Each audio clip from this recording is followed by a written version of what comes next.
প্রতিবারের ন্যায় আমরা এবারও রিজেন্সিতে পয়লা বৈশাখ উৎসবকে আমরা জয়েন করেছি।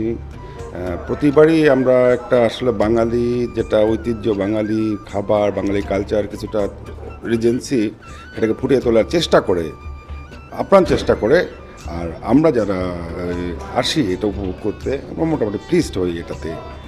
আর আশা করি পুরোনো বৎসরের সব দুঃখ দুর্দশা দূর হয়ে নতুন বছর এই বাংলাদেশ আরও অনেক সুন্দর হবে।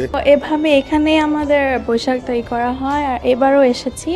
আর এবারও এসে অনেক ভালো লেগেছে, এখানে খাবারগুলো অনেক মজা ছিল।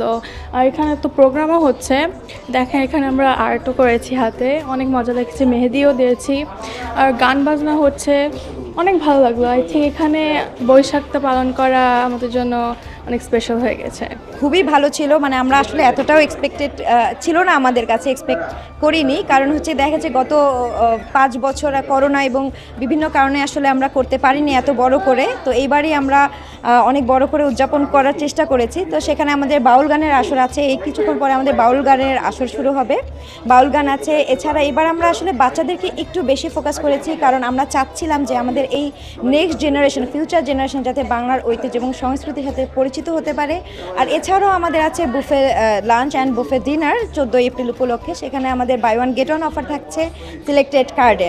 সো সব কিছু মিলিয়ে আসলে আমাদের রেসপন্স ভালো।